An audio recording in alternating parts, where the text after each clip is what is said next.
Et la loi veut que l'approbation soit automatique. Ça veut dire, j'en viens, Président. Je disais, Président, ça c'est le procès de ma vie. Parce qu'il restera gravé dans l'histoire. Ça fait 50 ans que vous n'avez pas jugé un dernier dessous. Ça fait 50 ans. Et peut-être ça vous prendra encore 50 ans pour juger un garde dessous. Donc c'est historique. Laissez-moi parler. Président, je ne voudrais pas rappeler ici le contexte de divergence sur les réformes essentielles du système judiciaire qui m'ont opposé au ministère de la Justice. Je ne voudrais pas, Président, le contrat que nous avons transmis à Madame la Première ministre, c'est celle-là que nous avons exécutée. Donc, la demande d'approbation intervient le 1er avril. On attend 10 jours. 10 jours après, comme je l'ai dit, il y a eu approbation d'asile. Et c'est le 14. La Cour veut savoir si a compulsé les éléments du dossier et la Cour veut requérir votre réaction justement sur ce point. A requérir les éléments du dossier, c'est qu'il y a eu un contrat du 1er avril qui avait servi du 1er avril, n'est-ce pas, du 1er avril. La Cour va avoir cette et qu'il y a un contrat du 1er avril qui avait servi de soubassement de la lettre de demande d'approbation adressée au chef du gouvernement. Je l'ai dit que j'ai transmis tous les dossiers, y compris ce contrat, à Madame la Première ministre pour approbation. Du 1er avril. Mais en effet, le 1er avril, c'est là que j'ai transmis. Oui. Alors la Cour voulait suivre le contrat, savoir aussi y avait-il un autre signé dans la suite. Y avait-il un autre contrat? Non, ce n'est pas un autre.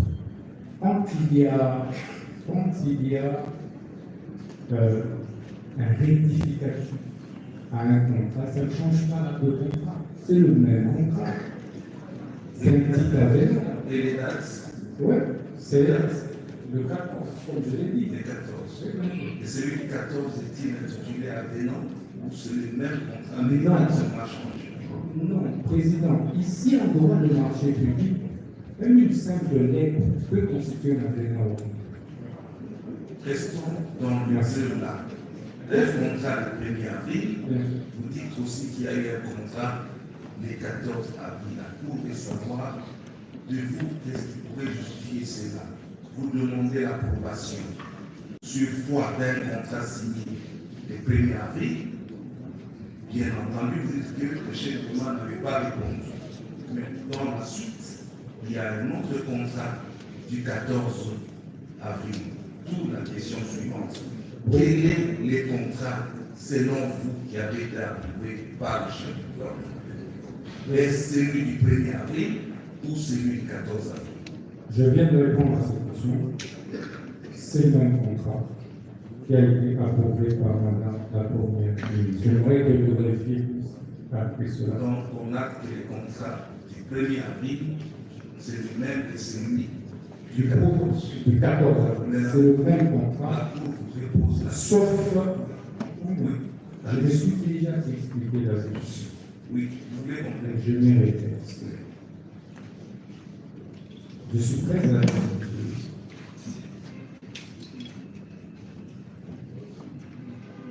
Président, lorsque on poursuit quelqu'un pour détournement, et au début on disait la clameur publique, le ministère public avant la clameur publique. Mais aujourd'hui, la clameur publique dit Moutaba est innocent. S'il vous plaît, je réponds à la question. Évitez de donner votre état d'âme. Ça, c'est votre état d'âme. La Cour n'a pas encore dit un mot là-dessus. soyons dans les normes de l'art, dans le respect des règles d'art. Nous sommes très savoir, vous avez dit, il y a un contrat qui a été signé le 1er avril. Mais quelque chose qu'on voit ici, c'est le contrat du 14 avril. Et c'est le 1er avril que vous êtes adressé à l'autorité d'approbation. Monsieur le Président, le 1er avril, j'adresse tout le dossier avec, comme je l'ai dit, un contrat qui reprend le montant ainsi que les autres dispositions y afférentes. Je me rends compte, nous nous rendons compte que 39 millions, c'est trop. Je le dis, on aurait pu lui décerner un trophée. J'ai dit que j'ai rappelé l'entrepreneur. Après avoir constaté que, au lieu de 39 millions, puisque nous pourrons peut-être ne pas atteindre la maximisation, la mobilisation de ce fonds, on en vient à 29 millions. Où est le mal? Au contraire. Donc c'est le même contrat. C'est le même contrat.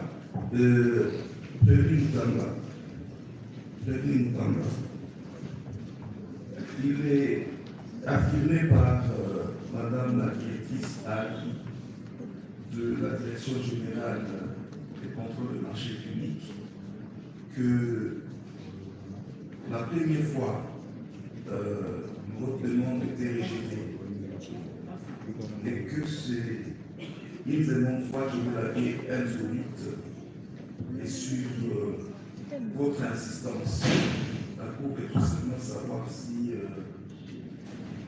vous reconnaissez cela comme affirmé par la Direction générale des contrôles de marché public.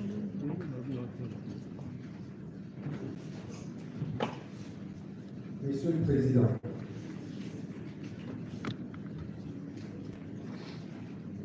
est-ce que je ne peux voir des menacer la DG5 ou de la corrompre?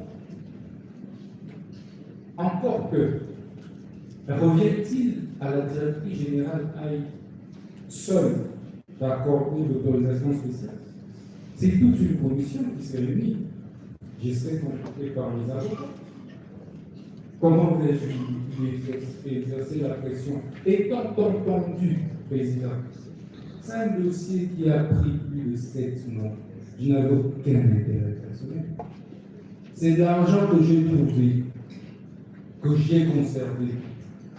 Donc si je pouvais toucher à cet argent, mais déjà de 8 millions que j'avais trouvé, j'ai laissé cet argent et jusqu'aujourd'hui, ça se trouve là.